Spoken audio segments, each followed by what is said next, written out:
On est le 22 octobre 2025 et ce jour-là, une annonce tombe. Une annonce qui fait l'effet d'une bombe dans le monde de la tech et bien au-delà et qui soulève une question, une question fondamentale sur notre avenir. Le cœur du sujet, c'est ça. Une lettre ouverte, mais pas n'importe laquelle. Une coalition, mais vraiment sans précédent, de plus de 800 leaders mondiaux qui exigent, noir sur blanc, une interdiction. Une interdiction immédiate du développement de la superintelligence artificielle. C'est un coup de frein d'une violence assez inouïe. Et ce qui est vraiment frappant, c'est quand on regarde qui a signé. On y trouve les parrains de l'IA, des gens comme Jeffrey Hinton ou Yoshua Bengio, autrement dit ceux qui ont créé le domaine. À leur côté, des entrepreneurs de légende comme Steve Wozniak, et puis des personnalités qu'on n'attendait pas du tout là, comme le prince Harry et Meghan Markle. Cette alliance improbable montre bien que l'inquiétude, elle a largement dépassé le petit cercle des experts. Bon, pour vraiment saisir la gravité de la situation, il faut qu'on s'arrête une seconde. De quoi parle-t-on exactement? Qu'est-ce que c'est cette fameuse super-intelligence? Alors, la définition qui fait consensus, notamment celle du Future of Life Institute, qui est derrière cet appel, elle est très claire. On ne parle pas d'une IA qui est juste meilleure aux échecs ou pour reconnaître des chats sur des photos. Non, on parle d'un système qui surpasse l'humain dans toutes les tâches cognitives.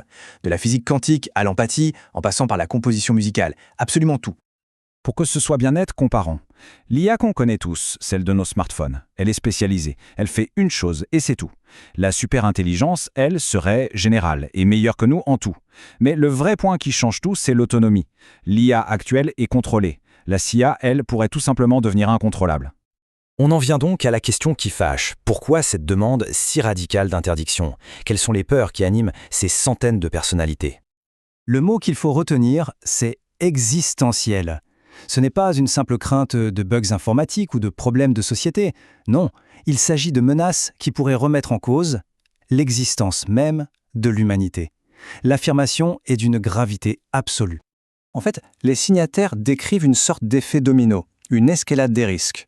Ça commencerait par l'économie, avec des millions, voire des milliards d'emplois qui deviendraient obsolètes. De là, ça pourrait glisser vers une perte de nos libertés, avec des systèmes de surveillance perfectionnés, puis des menaces militaires, avec des armes autonomes. Et l'étape finale, la plus redoutée, c'est l'extinction pure et simple. Là, on comprend mieux le choix du mot existentiel. Évidemment, cet appel a mis en lumière une fracture, une vraie division au sein même du monde de la tech. D'un côté, il y a la peur, et de l'autre, une course effrénée à l'innovation qui ne veut pas s'arrêter. On a vraiment deux visions du monde qui s'affrontent. Le camp de la précaution dit « stop, on arrête tout tant qu'on n'est pas à 100% sûr que c'est sans danger ».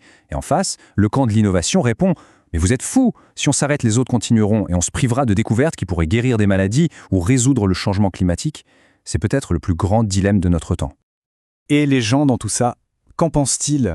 Eh bien, un sondage mené aux États-Unis montre que l'inquiétude est très largement partagée. 75%, soit 3 personnes sur 4, veulent une réglementation stricte. Et une large majorité pense qu'il faut prouver que c'est sûr avant de construire. Le fossé n'est donc pas seulement entre experts, il est aussi entre les labos de recherche et le grand public. Parce qu'il faut bien comprendre une chose, cet appel à la pause, il n'arrive pas dans un monde calme et posé. Pas du tout. Il survient au beau milieu d'une course acharnée entre les plus grandes entreprises du monde.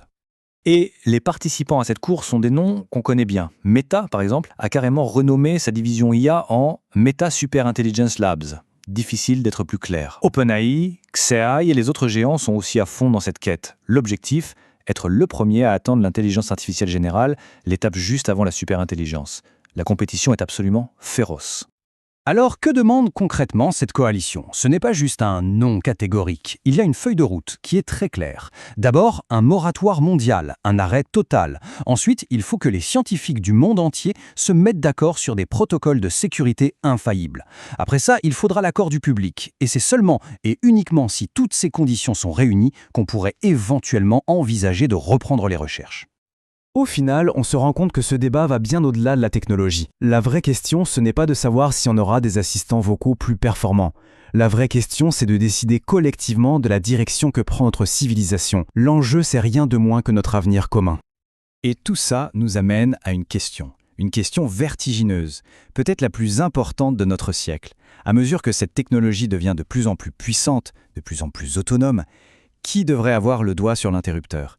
Qui a le droit d'appuyer sur arrêt? Une poignée de PDG à San Francisco? Les gouvernements? Ou est-ce que ça devrait être un choix qui appartient à l'humanité tout entière? Pour l'instant, la question reste totalement ouverte.